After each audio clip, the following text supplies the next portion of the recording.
தமிழ்நாடே கேள்விப்பட்டிராத அதிரடி விலை குறைப்பு சூப்பர் சரவணா ஸ்டோர்ஸ். சொந்த வீடு வாங்க ஸ்டெப் ஸ்டோனுக்கு வாங்க. ஸ்டெப் ஸ்டோன் தொடர்ச்சியா ஒருதலை பட்சமா காதலிக்கிறதா அந்த காதலை பெண்கள் ஒத்துக்கலனா அவர்களை வெட்டுவது, ஆசிட் வீசுவது போன்ற குற்றச்செயல்கள் நடந்துக்கிட்டே இருக்கு. இந்த எல்லா ஆட்சியிலையும் நடக்குது. ஆனால் திமுக ஆட்சியில் ரொம்ப சௌரியமாக நடக்குது. இது பெண்களுடைய கல்வியிலிருந்து எதிர்காலம் வரைக்கும் பாதிக்கப்படுது. எப்படின்னா, நாளைக்கு இப்படி ஒரு சம்பவம் நடக்க மீண்டும் எப்படி பெண்கள் படிக்க சூழல் நிறுத்த வேண்டிய சூழல் வரும். நம்ம ஒரு குறிப்பிட்ட வயசுல நிறுத்திடுவோம், திருமணம் பண்ணி கொடுத்துருவோம் அப்படிங்கிற இடத்துக்கு பெண்கள் வர ஆரம்பிச்சிருவாங்க. அப்ப பெண்கள் அந்த இரவு நேரத்தில் நடமாடக்கூடாதா? அவங்க அங்கே நடந்த சம்பவம் வேற, சரி ஓகே. சாதாரண பெண்களுக்கு பாதுகாப்பு வேணும்ல. தமிழ்நாட்டில் நாங்கள் தான் எல்லாத்தையுமே கொண்டு வந்தோம், புரட்சியை கொண்டு வந்தோம். அது நீங்கள் ஆட்சியிலேருந்து அதிமுக விட கம்மி. நீங்கள் இந்த கேள்வியை திமுகவினர்கிட்டயோ யார்கிட்டயோ போய் கேட்டீங்கன்னா என்ன சொல்கிறாங்கன்னா, நீங்கள் வேறு மாநிலத்தை எடுத்து பாருங்கள், கம்பேர் பண்ணி பாருங்கள். அப்புறம் இந்த வகையில் தமிழ்நாடு கம்மியாக தான் இருக்குது அப்படின்ற மாதிரி சொல்கிறாங்களே. அப்பா அரசன் பெண்களை பாதுகாக்கிற அரசுன்னு சொல்லிக்கிற அரசு அதில் அசிங்கப்பட்டு தலைகுனிஞ்சு போய் நிற்கிறோம். இன்னைக்கு எடப்பாடி தலைகுனி ஏன்னு சொல்கிறாரு. திருவண்ணாமலையில் தக்காளி விற்க வந்த ஆந்திராவை சேர்ந்த தாய் மகளையும் காவல்துறையை சேர்ந்தவர்களே, குற்றவாளியோ ரவுடியோ இல்லைங்க, காவல்துறையை சேர்ந்தவர்களே கற்பழிக்கிறதுல எடுப்பாரானா என்ன தெரியுமா? அந்த இதே அதிமுக ஆட்சியில் நடந்திருந்தா காவல்துறையை சேர்ந்த அந்த 2 பேரும் தண்டிக்கிறது மட்டும் இல்ல, சம்பந்தப்பட்ட எஸ்பி வரைக்கும் டிரான்ஸ்பர் பண்ணிருப்பாங்க. குறைந்தபட்சம் டிஜிபி கூட மாத்திருவாங்க. திமுக தொடர்ந்து 10 ஆண்டு ஆண்ட வரலாறே கிடையாதுங்க. அதனால 5 வருஷம் ஆட்சி அடுத்த ஆட்சி இழந்துருவாங்க. ஏன்னா அந்த 5 வருஷத்துல அவரை ஊழல் பண்ணிடுவாங்க. வாரம் தினசரி செய்தி ஆகிட்டு இருக்கு. கற்பழிப்பு, பெண்களை கடத்தல் தின செய்தியால மாறிட்டு இருக்கு. அப்படிங்கும்போது அது எப்படி இந்த மக்கள் இதை விரும்புவாங்க? ஒரு ஜனநாயகத்துவமா எடப்பாடி இருக்கிறாருங்க. இன்னும் அவர் எடப்பாடி ஆளுமை சொல்றாங்க, எங்காவது ரெட் ஜெட் மூவிஸ் மாதிரி வச்சு சினிமா மேல ஆதிக்கம் செலுத்துறாரா? பின்னாடி அவருடைய மகன் மிதுன் அவர்கள் எல்லா வேலையும் செய்யறதா ஒரு பேச்செல்லாம் அடி, கான்ட்ராக்ட் மூலியமா, கான்ட்ராக்ட் முன்னாள் நடந்த கான்ட்ராக்ட கூட இவருக்கு சம்பந்தம் இருக்குன்ற மாதிரி சொல்றாங்களே.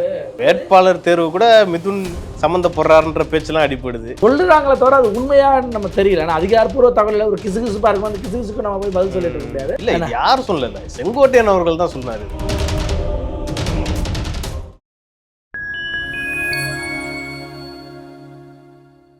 ஃபைன் டைம் மீடியா நேயர்களுக்கு வணக்கம். இன்று நம்மோடு இணைந்திருப்பவர் அரசியல் விமர்சகர் திரு ராஜா ஸ்டாலின் அவர்கள். வருங்கால அவரிடம் அரசியல் சார்ந்த பல்வேறு கேள்விகளை முன்வைக்கலாம். அண்ணா வணக்கம். வணக்கம் தேவ். ஆனால் தமிழ்நாட்டில் பெண்களுக்கு எதிராகவும் பள்ளி மாணவிகள் அப்படின்னு பார்த்தீங்கன்னா எல்லாருக்குமே குற்றச்சம்பவங்கள் நடந்துட்டு இருக்கு அவங்களுக்கு எதிராக. அந்த வகையில் ராமேஸ்வரத்தில் பார்த்தீங்கன்னா ஒரு பள்ளி மாணவி, அந்த மாணவியை ஒருத்தன் காதலிச்சிட்டு இருந்திருக்கான். அது பொண்ணுக்கு பிடிக்கல, அதனால கத்தியால குத்தி கொண்டுட்டான். இப்படி தமிழ்நாட்டில் பெண்கள் மாணவிகள்னு பல்வேறு குற்றச்சம்பவங்கள் நடந்துட்டு இருக்கு. அதுக்கு என்ன காரணம்னு நினைக்கிறீங்க? இது தொடர்ச்சியா ஒருதலை பட்சமா காதலிக்கிறதா அந்த காதலை பெண்கள் ஒத்துக்கலனா அவர்களை வெட்டுவது, ஆசிட் வீசுவது போன்ற குற்றச்செயல்கள் நடந்துக்கிட்டே இருக்கு. ஆமாம், என்ன இந்த எல்லா ஆட்சியிலையும் நடக்குது. ஆனால் திமுக ஆட்சியில் ரொம்ப சௌரியமாக நடக்குது, அதிகமாக நடக்குது அப்படிங்கிறது தான் அதில் குற்றச்சாட்டு.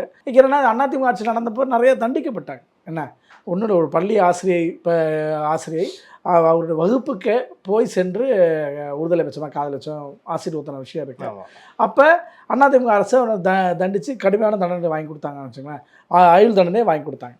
அப்போ இது நடக்கிற இடத்துல இது போன்ற விஷயங்களில் கடுமையாக இருக்கணும். அதனால தான் எடப்பாடியார் கூட இன்னைக்கு கொடுத்த அறிக்கையில் என்ன சொல்றாரு, கடுமையான நடவடிக்கை எடுக்கப்படணும் என்ன அப்படின்னு சொல்லி. ஏன்னா இது பெண்களுடைய கல்வியிலிருந்து எதிர்காலம் வரைக்கும் பாதிக்கப்படுது. எப்படின்னா, நாளைக்கு இப்படி ஒரு சம்பவம் நடக்க மீண்டும் எப்படி பெண்கள் படிக்க சூழல் நிறுத்த வேண்டிய சூழல் வரும். நம்ம ஒரு குறிப்பிட்ட வயசுல நிறுத்திடுவோம், திருமணம் பண்ணி கொடுத்துருவோம் அப்படிங்கிற இடத்துக்கு பெண்கள் வர ஆரம்பிச்சிருவாங்க. இன்னைக்குமே இருக்கிற சூழல் எப்படி இருக்கு? கிராம சூழல்னா பெண்களை ஒரு குறிப்பிட்ட வயசுக்கு மேல திருமணம் பண்ணி கொடுக்கலாங்கிறதா யோசிக்கிறாங்களே தவிர செலவு பண்ணி படிக்க வைப்போம் அப்படின்னு யோசிக்க மாட்டேங்கிறாங்க.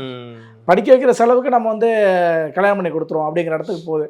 அதே 1-2 ஏற்கனவே படித்த பெற்றோர்களா, அவங்க ஏற்கனவே ஒரு 10ஆவதோ 12ஆவதோ படித்தவங்க, நான் ஒரு கல்லூரி படித்தவங்க இப்படி இருக்கும்போது சரி நம்ம பிள்ளையாவது நல்லா படிக்கட்டும் அப்படின்னு செய்கிறாங்க. அப்படி படிக்க வர குழந்தைங்கள என்ன இந்த மாதிரி பண்ணுற சம்பவங்கள் இருக்குல்ல, ஒருதலை பட்சமாக காதலிக்கிறதுல நிறையா விஷயங்கள்ல ஒன்று கத்தியால் குத்துறது, குத்தி கொள்வது போன்ற விஷயங்கள். அதே மாதிரி கத்தியால் குத்தி கொள்றதோடு மட்டும் இல்லாமல் தானுமே அப்படி செஞ்சு இது பண்ணிக்கிறது. கூட ஒரு சம்பவம் நடக்குது. ஆமாம், யாரை பார்த்தாலுமே உங்களுக்கு காதல் வரும். என்ன காதல் வந்ததுக்காகவே உங்களை அந்த பொண்ணு காதலிக்கணுங்கிறது எவ்வளோ பெரிய, உங்களுக்கு காதல் வருதுனால அந்த பொண்ணுக்கு காதல் வரணும்ல. ஆமாம், என்ன அது எவ்வளோ பெரிய அட்டூழியம், அது என்ன அராஜகம். இதை நான் செஞ்சுதான் தீருவேன் அப்படின்னா இதுக்கு கடுமையான நடவடிக்கைகள் எடுக்க ஆரம்பிச்சதான் அடுத்தடுத்த நபர்கள் வந்து அதை வந்து முன்னெடுக்க மாட்டாங்க. தொடர்ந்து இந்த மாதிரி குற்றச்சம்பவம் நடந்துகிட்டே இருக்கு. அப்ப அந்த குற்றவாளிகளுக்கு வந்து பயம் இல்லைன்றது தானே அர்த்தம். அப்ப போலீஸ் வந்து நம்மளை வந்து எதுவுமே பண்ணாது, அந்த அந்த தைரியம் இருந்தால் தானே இந்த மாதிரி குற்றச்சம்பவம்லாம் செய்யவே தைரியம் வரும். ஆனால் இதுக்கு முன்னாடி கற்பழிப்பு வழக்கில் ஈடுபட்டவர்களே ஒன்றும் இல்லாமல் தானே இருக்காங்க. இப்போ அண்ணா யூனிவர்சிட்டியுடைய மாணவ விஷயத்தில் ஈடுபட்ட ஞானசேகரன் என்னவா இருக்காரு? ஏதோ ஒரு மாவு கட்டு ஃபோட்டோ வந்துச்சு அதானே, அப்புறம் வேற என்ன ஆச்சு? வேற என்ன இருக்குது? கோவை பாலியல் வழக்கில் அந்த கைது பண்ண 3 பேரோட ஃபோட்டோ கூட இன்னும் பெருசாக வெளியே வரல. ஃபோட்டோ அது ஃபோட்டோ கூட வெளியிடாத அளவுக்கு ஏன் குற்றவாளிகளை பாதுகாக்கிறீங்க? என்ன அவசியம் இருக்குது? அதாவது அதில் அந்த மாணவியை வந்து அந்த குறித்த நேரத்தில் ரோந்து பணிக்கு போயிருந்தா அது குற்றம் நடந்திருக்காதுன்னு சொல்கிறாங்க. என்ன அவர் தனிமையில் போனது தவறு இரவுன்னு சொல்லிட்டு எதையாவது பெண்கள் மேலேயே குற்றச்சாட்டு வைக்கிறதே ஒரு வேலையாக இருக்கே தவிர, ஆனால் எப்படி பாதுகாப்பீங்க? சாதாரண ஒரு அங்கே பக்கத்தில் வீட்டுங்க நடந்து போகிறீங்க, என்ன பண்ணுவீங்க? என்ன திடீர்னு இப்போ ஒரு விமான நிலையத்துக்கோ ஒரு ரயில் நிலையத்துக்கோ எதுக்கோ ஒரு போயிட்டு வராங்க. அப்போ பெண்கள் அந்த இரவு நேரத்தில் நடமாடக்கூடாதா? ஏன்னா அவங்க அங்கே நடந்த சம்பவம் வேறு, சரி ஓகே, சாதாரண பெண்களுக்கும் பாதுகாப்பு வேணும்ல. நீங்கள் இந்த கேள்வியை வந்து திமுகவினர்கிட்டயோ யார்கிட்டயோ போய் கேட்டீங்கன்னா என்ன சொல்கிறாங்கன்னா, நீங்கள் வேறு மாநிலத்தை எடுத்து பாருங்க, கம்பேர் பண்ணி பாருங்க, அப்புறம் இந்த வகையில் தமிழ்நாடு வந்து கம்மியாக தான் இருக்குது அப்படின்ற மாதிரி சொல்கிறாங்களே. இப்போ தமிழ்நாட்டில் நாங்கள் தான் எல்லாத்தையுமே கொண்டு வந்தோம், புரட்சியை கொண்டு வந்தோம். அது நீங்கள் ஆட்சியிலேருந்து அதிமுக விட கம்மி. அதிமுக தான் அதிகபட்சம் ஆண்டு 35 ஆண்டுகளுக்கு மேலே ஆண்டு இருக்கு. ஆனால் இருந்தாலும் நாங்கள் தான் எல்லாத்துக்கும் ரோல் மாடல்னு சொல்லுங்க. ஆனால் என்ன ரோல் மாடல்னு சொல்ல மாட்டீங்க. இப்போ அதிமுக ரோல் மாடல்லாம் அதிமுக இடஒதுக்கீடு கொண்டு வந்துச்சு. எம்ஜிஆர் தான் முதல்ல இந்தியாவிலேயே 50% இடஒதுக்கீடு கொண்டு வந்தாங்க. புரட்சி அம்மா அவர்கள் இன்றைக்கி நடைமுறையில் இருக்குது 69% இடஒதுக்கீடு தமிழ்நாட்டில் மட்டும்தான் இருக்குது, வேறு எந்த மாநிலத்திலும் இல்லை. அரசு பள்ளி மாணவர்களுக்கு 7.5% இடஒதுக்கீடு எடப்பாடியார் கொண்டு வந்தார். அவருக்கு ஒன்றும் தெரியாதுன்னு சொன்னீங்க. கடைசியில் கவர்னரே சைன் பண்ணல. பாஜக கூட்டணியில் இருந்தாங்க. பாஜக கூட்டணியில் இருக்கும்போது கூட இவர் தன்னுடைய தனிப்பெற அதிகாரத்தில் கொண்டு வந்தார். என்ன கவர்னர் ஒப்புதல் தரலாம், என்ன நான் பண்ணுறேன்னு சொல்லி நடைமுறைப்படுத்தினார் 7.5%. இப்படி இடஒதுக்கீட்டில் இவ்வளோ முன்னுதாரணமாக இருக்குது அதிமுக. ஆனால் திமுக வந்து அப்படி ஒன்றும் இல்லை. இவர்கள் வந்து இந்த சட்டம் ஒழுங்கை பேசுவாருங்க. எங்கள் அப்பா அரசுன்னு பெண்களை பாதுகாக்கிற அரசுன்னு சொல்லிக்கிற அரசு அதெல்லாம் அசிங்கப்பட்டு தலைகுனிஞ்சு போய் நிற்கிறோம். இன்னைக்கு எடப்பாடியை தலைகுனி ஏன்னு சொல்கிறாரு? திருவண்ணாமலையில் தக்காளி விற்க வந்த ஆந்திராவை சேர்ந்த தாயும் மகளையும் காவல்துறையை சேர்ந்தவர்களே, குற்றவாளியோ ரவுடியோ இல்லைங்க, காவல்துறையை சேர்ந்தவர்களே கற்பழிக்கிறதுல எடுப்பாரானா என்ன தெரியுமா? அந்த இதே அதிமுக ஆட்சியில் நடந்திருந்தா இது பண்றது இல்லை. அதாவது காவல்துறையை சேர்ந்த அந்த 2 பேரும் தண்டிக்கிறது மட்டும் இல்லை, சம்பந்தப்பட்ட எஸ்பி வரைக்கும் டிரான்ஸ்ஃபர் பண்ணிருப்பாங்க. குறைந்தபட்சம் டிஜிபி கூட மாத்திருவாங்க. பொறுப்பு டிஜிபி வச்சிருக்காங்க.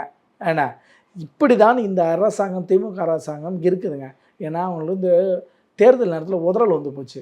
என்னடா அப்படின்னா, எப்படியாவது ஆட்சியை தக்க வச்சுக்க முடியுமா அப்படின்னு பார்த்தா ஆட்சியை தக்க வைக்க முடியாதுங்கிற சூழல் இருக்குது. என்ன உடனே அது எஸ்ஏஆர் மேலே பழி போடுறது, இந்த விஷயத்து மேலே பழி போடுறது, இப்படின்னு தான் பார்க்குறாங்க.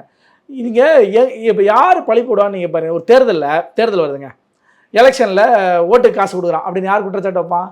எவன் தோப்பானோ அவன் தான் குற்றச்சாட்டு வைப்பான். எவன் தோப்பான்னு ஃபீல் பண்ணுறானோ அது ஆளுங்கட்சி எதிர்கட்சி இல்லை, அவன் ஜெயிச்சிருவான்னா தோக்க போறன்னு நினைக்கிறவன் தான் ஓட்டு காசு கொடுத்தான் அப்படின்னு சொல்லுவான். ஏன்னா அதை ஜெயிக்க போறவன் என்ன பண்ண மாட்டான், சொல்ல மாட்டான், ஃபோக்கஸ் பண்ணிட்டே இருப்பான் ஜெயிக்கிறதுலயே. அந்த வேலையை மட்டும் தான் பார்த்துட்டு இருப்பான். அப்படி எஸ்ஐஆர் மேல குற்றச்சாட்டு வைக்கிறாங்கன்னா தோக்க ரெடி ஆயிட்டாங்க. முன்னாள் அமைச்சர் ராஜேந்திர பாலாஜி இதுதான் சொன்னாரு. இல்ல 100% உண்மை. திமுக வந்து தொடர்ந்து 10 ஆண்டு ஆண்ட வரலாறே கிடையாதுங்க. அதனால வந்து 5 வருஷம் ஆட்சி அடுத்த ஆட்சி இழந்துருவாங்க. ஏன்னா அந்த 5 வருஷத்துல அவ்வளோ ஊழல் பண்ணிடுவாங்க. அவ்வளோ ஊழல் கொள்ளடிக்கிறதுலாம் பண்ணுறதுனால நீங்கள் யோசிச்சு பாருங்க, ஒரு வாரம் தினசரி செய்தி ஆகிட்டு இருக்குங்க. கற்பழிப்பு, பெண்களை கடத்தல்றது தினசெய்தியாக எதிரான குற்றங்கள் என்ன. அப்படிங்கும்போது அது எப்படி வந்து இந்த மக்கள் இதை விரும்புவாங்க? இல்லை, எலெக்ஷனுக்கு 5 மாதம் இருக்குன்னு வச்சுக்கோங்களேன். இந்த 5 மாதத்துல தானே வந்து ஒரு கவர்மெண்ட் ஃபுல்லாக ஃபோக்கஸ் பண்ணணும் இப்போ பெண்களோட ப்ரொடெக்ஷனுக்கு. இப்போ அதுவே வந்து பிரச்சனையாக இருக்குன்ற போது கண்டிப்பாக அவங்க தோத்துருவாங்கன்ற எண்ணம் அவங்களுக்கு இருக்கா இல்லையான்ற கேள்வி வருது. இல்லை, திருப்பி ஆளவே மாட்டோன்னு அவங்க முடிவு எடுத்துட்டாங்க. அதனால் இருக்கிற 5 மாதத்துல இன்னும் சம்பாரிச்சுக்குவோம் அப்படிங்கிறது அவங்களோட வேலையாக இருக்குது. என்ன இல்லைன்னா நடக்க வாய்ப்பு இருக்கா? ஒவ்வொரு துறையிலையும் ஊழல், நிறுவனங்கள் வரதில் ஊழல், இப்படி ஒவ்வொன்றையும் ஊழல் அதிகரிச்சு போகுது. அப்போ அந்த மகளிர் உரிமை தொகை, இந்த விடியல் பயண திட்டம்லாம் கை கொடுக்காது, அவங்களுக்கு கட்டாயம் கை கொடுக்காது. ஏன்னா தகுதியான பெண்களுக்கு சொல்லிவிட்டு அப்புறம் வந்து அனைவருக்கும் மகளிர் உரிமை தொகைன்னு சொல்லிட்டு கடைசியில் தகுதியான பெண்களுக்குன்னு மாற்றினாங்க. ஏன்னா எடப்பாடியார் ஆட்சி காலம் என்பது ஒரு பொற்காலமாக இருந்துச்சு. ஏன் பொற்காலம்னு சொல்கிறேன்னு கொரோனாவே ஒரு உதாரணம் சொல்லுங்க. இந்தியா முழுக்க செத்து மடிஞ்ச இடத்துல தமிழ்நாட்டில் வேணால் இறப்பு விகிதம் குறைவு. சரி, கொரோனா காலத்தில் ஏதாவது வருமானம் இருக்குமா? இல்லை, எல்லாமே முடங்கி போச்சு. ஜிஎஸ்டி வருமானம் இல்லை, என்ன பேருந்து ஏற்கிறது பாதி ஆகிப்போச்சு, டாஸ்மார்க் மூடியாச்சு, என்ன டாஸ்மார்க் கடைகள் இல்லை, ரோட்ல யாரும் போறது இல்லை, டாஸ்மார்க் வருமானம் வரும், டாஸ்மார்க் வருமானம், டாஸ்மார்க் அப்போ மூடியாச்சு. இப்படி இத்தனையும் இருக்கும்போது 42,000 கோடி ரூபாய் கொரோனா காலத்தில் மட்டும் அதிமுக அரசு செலவு பண்ணியிருக்கு எடப்பாடியார் தலைமையில். ஆக ஏன்னா ஏன் இதை பதிவு பண்ணால் அப்போ எப்படி திறம்பட அதை செஞ்சுருக்காருங்கிறதா. அதாவது நான் என்ன சொல்லுவேன், அவருடைய செயல்பாடு ஆளுமை என்பது மிகப்பெரிய ஆளுமையாக நான் பார்க்கிறேன். புரட்சித் தலைவி அம்மா அவர்கள் கூட இப்படிப்பட்ட ஒரு நெருக்கடியை சந்தித்தாரான்னு தெரியல. ஏன்னா கட்சியில் இப்போ ஜானகி அம்மாவுக்கும் இவர்களுக்கும் ஒரு போட்டி வந்துச்சு. போட்டி வந்தப்போ ஆனால் ஜானகி அம்மையை ஒரு கட்டத்தில் விட்டு கொடுத்துட்டாங்க. சரி, நீங்களாவே தலைவியாக இருங்கன்னு விட்டு கொடுத்துட்டு தலைவின்னு அந்த போட்டியிலேருந்து விலகிட்டாங்க. ஆனால் இவருக்கு இந்த நிமிடம் வரைக்குமே சீனியர் அமைச்சர்களால் நெருக்கடி கொடுத்துட்டே இருக்காங்க. ஆனால் அதுதானே அவருக்கு தலைவலியாக போய் முடிஞ்சிருக்கு. இப்போ யாரையுமே கட்சிக்குள்ள சேர்க்காம இவர் மட்டும் தன்னிச்சையா எல்லாமே செயல்பட்டு இருக்கிறதுனாலேயே அதிமுக தொண்டர்களே பல பேர் வந்து வெறுப்பில் இருக்கிறதா சொல்லப்படுது. இல்லைங்க, அது எதிர்கட்சிகள் ஒரு இதை கிளப்பி விடுவாங்க. அது இப்போ தனி நபர்கள், அதாவது ரொம்ப பலவாய்ந்த இதாக இருக்கிறது டிடிவி தான் அப்படின்னு சொன்னவர் 2021 என்ன நடந்துச்சு? 10 லட்சம் ஓட்டு தான் வாங்கினாரு. ஒவ்வொரு இடத்துலையும் அங்கே இருக்க வேட்பாளர் தானே வாபஸும் வாங்க ஆரம்பிச்சிட்டாங்க. ஆனால் அவருனால அதிமுக கிட்டத்தட்ட ஒரு 20 தொகுதி தோத்துச்சு. இல்லை, அதையும் பேச இல்லை, அது உண்மைதான், நம்ம அதை மறுக்கிறதுக்கே இல்லை. ஏன்னா அதிமுக ஆட்சி இழந்ததை 20 லட்சம் ஓட்டில் தான் ஆட்சி இழந்தாங்க. அப்போ அந்த 20 லட்சம் ஓட்டில் 10 லட்சம் ஓட்டு டிடிவி தினகரன், அந்த டிடிவி தினகரன் வாங்கின 10 லட்சம் ஓட்டுமே அதிமுகவுடைய தொண்டர்கள் ஓட்டு தானே. என்ன, அதனால் நம்ம அதை ஏற்றுக்கிறோம், அதை நம்ம மறுக்கலை. ஆனால் அந்த டிடிவி தினகரன் இன்னைக்கு அந்த பலமாக இருக்காரா? இப்போ 24ல் தனிச்சது அதே தான் எம்பியாக இருந்த தொகுதியிலேயே தேனியிலேயே வெற்றி பெற முடியல. தனக்கு கீழே இருந்த தங்க தமிழ் செல்வன் வந்து வெற்றி பெற்ற எம்பி ஆகிட்டார். என்ன, ஆக அப்படி தான் இன்னைக்கு வந்து அந்த பலம் வந்து குறைஞ்சிருக்குன்னு சொல்ல வரேன். அடுத்தது எங்களுக்கு வந்து தெற்க செல்வாக்குன்னு சொன்ன இடத்துலையே மதுரையிலேயே 10 சட்டமன்ற தொகுதியில் 5 சட்டமன்ற தொகுதியில் 21 அதிமுக வெற்றி பெற்றுச்சு. இவங்க கொங்கு மண்டலத்தை மட்டும் வெற்றி பெறலை, மதுரையிலையும் வெற்றி பெற்றாங்க. அதில் எந்த மாற்று கருத்து இல்லை. ஆக என்னன்னா, இந்த அதிமுக செய்த நலத்திட்டங்களை அதிமுக தொண்டர்கள் மக்களிடையே கொண்டு செல்வதை தவறிவிட்டோம்னு நாங்கள் சொல்கிறோம். அது தவறிவிட்டதுனால தான் திமுக வந்திருக்கு. ஆனால் மீண்டும் அந்த இது நடக்காது. ஏன்னா தொடர்ந்து 10 ஆண்டுகள் அதிமுக ஆட்சி செஞ்சதில்ல, அந்த ஆட்சி செஞ்சதுடைய இது இருக்குல்ல, அதாவது எதிர்வினை, அது வந்து எதிர்ப்பு ஓட்டு திமுக சாதகமாக அமைஞ்சிருச்சு. அதான தவிர மற்றபடி வந்து அதிமுக மக்கள் மீது வெறுப்புலாம் இல்லை, வெறுப்புணர்வு இல்லை. அதனால தான் மீண்டும் இப்போ இந்த இப்போ அவர் போன பயணம் இருக்குல்ல, என்ன எழுச்சி பயணம், எடப்பாடியார் போன எழுச்சி பயணத்தில் 180 தொகுதிக்கு மேற்பட்ட தொகுதிகளில் மக்கள் பெருவெள்ளமாக அவரோட கலந்துட்டாங்க. இப்போ அந்த பயணம் போக முடியல, அது கரூர் விஜயுடைய மாநாட்டுக்கு பிறகு தடை இருக்கிறதுனால. ஆனால் பொதுக்கூட்டங்கள் போயிட்டுருக்காரு. அந்த பொதுக்கூட்டங்கள், அதாவது 73 வயசில் அவர் போகிற பயணங்களும் அவர் சந்திக்கிற சந்திப்புகளும் என்ன அவ்வளோ இவருங்க தமிழ்நாட்டு வரலாற்றுலையேங்க. என்னங்க 63 வயசில் ஒரு கட்சிக்கு உச்சபட்ச பொறுப்புக்கு வந்தது யாரும் இல்லைங்க. புரட்சி அம்மா கூட 40-45 வயசில் அதிகாரத்துக்கு வந்துட்டாங்க, கலைஞர் வந்துட்டார். ஆனால் இவர் வந்து ரிட்டையர்மெண்ட் ஏஜ்னு வச்சுங்களேன், அந்த வயசில் வந்து முதலமைச்சர் ஆகி இன்னைக்கு இந்த இடத்த நிற்கிறாரு. என்ன, ஸ்டாலினும் 68 வயசுல தான் ஆனாரு. இல்லை, அவர் வந்து ஆல்ரெடி துணை முதல்வராக இருந்தார். அவர் கலைஞருக்கு பிறகு இவர் தான் தலைவர்னு கை காட்டப்பட்டார். புரட்சி அம்மாவால் எடப்பாடியார் கை காட்டப்பட்டாரா? இவர் தான் தலைவர்னு அந்த கட்சியை தானால். அதனால தான் புரட்சி அம்மா அவர்கள் ஒரு தொலைநோக்கு பாருங்க, சட்டமன்றத்தில் இந்த கட்சி எனக்கு பின்னும் 100 ஆண்டுகள் இருக்குன்னு சொன்னாங்க. என்ன, அதே தான் இவரும் சொல்கிறாரு. எடப்பாடியாருடைய பெருந்தன்மை எப்படி இருக்குது தெரியுமா? சரி, இப்போ பண்ருட்டியில் ஒரு கூட்டம் நடக்குதுங்க. அந்த கூட்டத்தில் இப்போ இதே பிரச்சாரம், அந்த எழுச்சி பயண பிரச்சாரத்தில் முன்னாள் எம்எல்ஏ சத்யா அவர்களை இந்த கட்சிக்கு நாளைக்கு சத்யா அவர்கள் தலைவராக வரலாம், தமிழ்நாட்டின் முதலமைச்சராக வரலான்னு சொல்கிறாங்க. நீங்கள் ஒரு சிவி சண்முகம் மாதிரி ஆளை சொல்கிறது பிரச்சனை இல்லை. ஆனால் ஒரு மாஸ்டர் வளர்ந்தவர், வெளியே எல்லாருக்கும் தெரியும். சத்யா அவர்களை கடலூரை தாண்டி வெளியே இங்கே தெரியாது, கடலூர் மாவட்டத்துக்குள்ளே தெரியும். ஆனால் அவரை கூட தலைவராக வருவார் யார் சொல்கிறது? தலைவராக இருக்கிற எடப்பாடியார் சொல்கிறார். இதே ஸ்டாலின் எனக்காக ஒரு வார்த்தை, என்ன இவர் துரைமுருகன் வருவார், டிஆர் பாலு வருவார், இப்படி ஏதாவது சொல்லி கேள்விப்பட்டிருக்கீங்களா? ஆக அந்த அளவுக்கு ஒரு ஜனநாயகத்துவமாக எடப்பாடியார் இருக்கிறார். நீங்கள் இன்னும் அவர் எடப்பாடி ஆளுமைக்கு சொல்கிறாங்க, எங்கேயாவது ரெட் ஜெயின் மூவிஸ் மாதிரி வச்சு சினிமா மேலே ஆதிக்கம் செலுத்துறாரா? என்ன, இல்ல ஆனா பின்னாடி வந்து அவருடைய மகன் மிதுன் அவர்கள் எல்லா வேலையும் செய்யறதா ஒரு பேச்செல்லாம் அடிபடுது. கான்ட்ராக்ட் மூலியமா கான்ட்ராக்ட் முன்னாள் நடந்த கான்ட்ராக்ட கூட இவருக்கு சம்பந்தம் இருக்குன்ற மாதிரி இல்ல சொல்றாங்க. அதாவது சின்ன சின்ன அதாவது இந்த அவர் சம்பந்தியோட செஞ்சுதா ஒரு வழக்கு தான் பதிவு பண்ணி வச்சிருக்காங்க. இன்னும் அது கூட விசாரணையில் தான் இருக்கே தவிர அவர் குற்றவாளிலாம் நிரூபிக்கப்படலை. இப்படி ஒன்று இருக்கு தவிர அவர் மீது இது இல்லை. அடுத்தது வேட்பாளர் தேர்வு கூட மிதுன் சம்மந்தப்படுறாருன்ற பேச்செல்லாம் அடிப்படுது. சொல்லுறாங்களே தவிர அது உண்மையான்னு நம்ம தெரியல. ஆனால் அதிகாரப்பூர்வ தகவலில் ஒரு கிசுகிசுப்பாக இருக்கும். அந்த கிசுகிசுக்கு நம்ம போய் பதில் சொல்லிட்டு இருக்க முடியாது. அப்படி சொல்லிட்டு இருக்காங்க. அதான் இப்போ ஜி ஸ்கொயரு எப்படி நிலத்தில் விஷயத்தையோ தலையிடுறாங்களோ இல்ல இது யாரும் சொல்லல, செங்கோட்டையன் அவர்கள் தான் சொன்னாரு. இல்லை அதாவது உள்ளே இருக்க போது ஏற்றுக்குவாங்க, வெளியே போனதுக்கப்புறம் ஏதாவது ஒரு குற்றச்சாட்டை வைப்பாங்க. என்ன அந்த மாதிரி குற்றச்சாட்டெல்லாம் பதில் சொல்லிட்டு இருக்க வேண்டிய அவசியம் இல்லை. ஏன்னா ஜி ஸ்கொயரு இப்போ இன்னும் எப்படி இருக்கு, ரியல் எஸ்டேட்டில் எப்படி, ரியல் எஸ்டேட்டில் இப்போ எத்தனையோ பழுத்து கொட்டை போட்ட நிறுவனங்கள் எல்லாமே பின்னுக்கு தள்ளிட்டு ஜி ஸ்கொயர் முன்னாடி வந்துருக்கு இருக்கு. இன்னைக்கு சென்னை மாவட்டங்களில் நிறுவனங்களுக்கு நிலம் கிடைக்க மாட்டேங்குது. என்ன இந்த வாசு நிறுவனம் வந்து தமிழ்நாட்டை விட்டு ஆந்திராவுக்கு போயிடுச்சு குப்பத்துக்கு. அது போகிறதுக்கு காரணம் வந்து ஜி ஸ்கொயரால் 100 ஏக்கர் 200 ஏக்கர் வாங்க முடியுது. ஆனால் தமிழ்நாடு அரசாங்கம் கைப்பற்றி வாசு நிறுவனத்துக்கு கொடுக்க முடியல. அதனால தான் இப்போ ஆந்திராவுக்கு போயிருச்சுன்றீங்களா? ஆமாம், ஏன்னா இங்கே வந்து ஒப்பந்தமே போட்டுட்டாங்க அந்த நிறுவனம். தூத்துக்குடியில் பேச்சுவார்த்தை நடத்தி ஒப்பந்தமே போட்டு ஏறத்தாழ ஷூ தயாரிக்கக்கூடிய நிறுவனம் அது, தென்கொரியை சேர்ந்த நிறுவனம். அந்த நிறுவனம் வந்து 1 ஏக்கருக்கு 30 லட்சம் இவங்க குத்தகை தொகை கேட்டாங்க. அப்போ 100 ஏக்கர் தேவைங்கிறாங்க. அப்போ 30 கோடி ரூபாய், 30 கோடி ரூபாய் இருந்தால் போதும் அந்த நிறுவனம் வந்து இங்கே வந்து அவங்களுக்கு இடம் ஒதுக்கி நடத்தலாம். ஆனால் இவர்களை கொடுக்க மாட்டேங்கிறாங்க. ஏன்னா இவர்களுக்கு அதுக்குள்ள கமிஷன் எதிர்பார்க்குறாங்க, கூடுதலான கமிஷன். அதுவும் சபரீசன் பேர் தான் அதில் அடிபடுது. இந்த சபரீசன் அவர்கள் ஜி ஸ்கொயர் நிறுவனம் சென்னை முழுக்க, சென்னை சுற்று வட்டாரத்தில் செங்கல்பட்டு, திருவள்ளூர், காஞ்சிபுரம் போன்ற மாவட்டங்களில் அவருடைய நிலங்கள்னா 20 ஏக்கர்லேருந்து 200 ஏக்கர் வரைக்கும் வாங்கியிருக்காங்க. ஓகே, ஒரு தனிப்பட்ட நிறுவனமாக ஜி ஸ்கொயரால் வாங்க முடியும் போது ஒரு தமிழ்நாடு மாநில அரசாங்கம் ஒரு தொழில் நிறுவனத்திற்கு இடத்த ஒதுக்கி தர முடியுமா, முடியாதா? கண்டிப்பாக முடியும்.